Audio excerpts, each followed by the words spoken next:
আমরা 23টা পয়েন্টে ওনাদেরকে লিখিত প্রপোজাল পেশ করেছি। তো সব তো আর এখানে আপনাদের সামনে ব্রিফ করার, মেজরের মধ্যে আমরা পরিষ্কার বলেছি যে নো ইলেকশন উইদাউট রিফর্ম।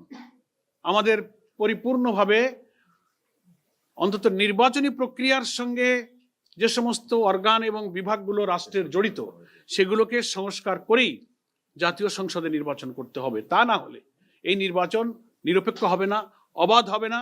পূর্বের যে 3টা নির্বাচনে জনগণ ভোট দিতে পারে নাই সেই নির্বাচনেরই পুনরাবৃত্তি ঘটবে। এদেশের জনগণ 2000 ছাত্র জনতার জীবন এবং প্রায় 30,000 ছাত্র জনতার যে আহত এবং রক্ত, এটা বৃথা যাবে। এই জন্য আমরা এটা বলেছি যে সংস্কার সম্পূর্ণ করে নির্বাচন প্রক্রিয়া সুষ্ঠু করতে যেটুকু সংস্কার লাগে, আমরা হোল রাষ্ট্রের সংস্কার আমরা বলিনি। এখানে অনেকে ভুল বোঝার চেষ্টা করেন, এটা করতে গেলে ইট উইল টেক টাইম, এটা একটা নির্বাচিত সরকারের দায়িত্ব।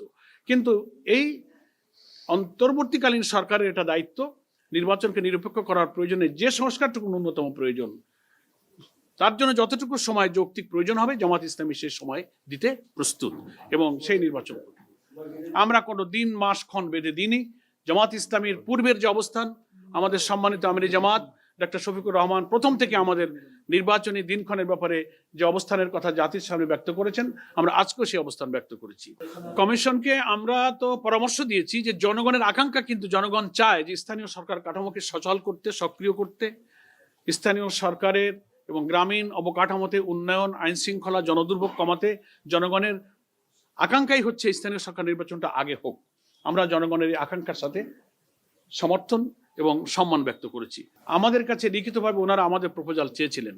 জামাত ইসলামীর পক্ষ থেকে 25শে নভেম্বর রিটেন আমাদের একটা প্রপোজাল আমরা সেই রিফর্ম কমিশনের কাছে জমা দিয়েছিলাম।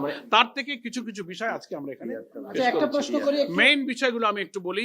আমরা আমাদের আজকের প্রস্তাবনার মধ্যে বলেছি সেটা হচ্ছে প্রপোর্শনাল রিপ্রেজেন্টেশন, পিআর, আনুপাতিক প্রতিনিধিত্ব হারে যে নির্বাচনের ব্যবস্থা আধুনিক গণতান্ত্রিক বিশ্বে প্রায় 60টির অধিক দেশে এটা প্রচলিত আছে। নির্বাচনকে কালো টাকা এবং পেশি শক্তি থেকে মুক্ত করে ফ্রি ফেয়ার একটা ইলেকশন এবং পার্লামেন্টকে যদি দক্ষ পার্লামেন্টারদের দ্বারা, আইন প্রণেতাদের দ্বারা পরিচালিত করতে হয়, তাহলে এই পদ্ধতিটাই বাংলাদেশের জন্য খুবই উপযোগী। এটা আমরা প্রপোজ করেছি। আমরা বলেছি যে আরপিওতে 9 এর যে আর্টিকেল আছে, অনুচ্ছেদ 91 এর এ, 91 এ যে অনুচ্ছেদ আছে, সেটা গত সরকার বেআইনিভাবে নির্বাচন কমিশনের এই অধিকারকে তারা খর্ব করেছিল, রাজনৈতিক উদ্দেশ্যে তারা খর্ব করেছিল, যেখানে আমরা বলেছি যে এটাকে পুনর্বহাল করতে হবে। যে কোনো নির্বাচনে অনিয়ম হলে ইলেকশন কমিশনকে সেই আইনে এখতিয়ার দেওয়া হয়েছিল অনুচ্ছেদে যে তারা আংশিক বা পুরো বাতিল করতে পারে।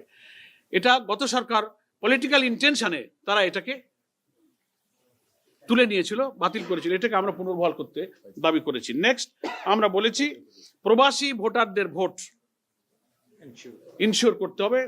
প্রায় 1 কোটির অধিক ভোটার কিন্তু আমাদের প্রবাসে তারা আছে, এটাকে আমরা ইনশিওর করতে বলেছি। এবং আমাদের ভোটার তালিকায় নাম অন্তর্ভুক্ত করার ব্যাপারে যে প্রক্রিয়া চলছে, সেক্ষেত্রে প্রশাসনিক ইউনো অফিস, নির্বাচনের সাথে সংশ্লিষ্ট কর্মকর্তাদের হয়রানির বিষয়গুলো, অনেক ফাইলগুলো পেন্ডিং পড়ে আছে নানান ইস্যুতে, সেগুলো নিরসনের জন্য আমরা অনুরোধ করেছি। এবং আরেকটা মৌলিক ব্যাপারে আমরা কথা বলেছি, সেটা হচ্ছে যে সংবিধানের প্রতিটি নাগরিকের রাজনীতি করার এবং রাজনৈতিক দল গঠনের কিন্তু অধিকার আছে।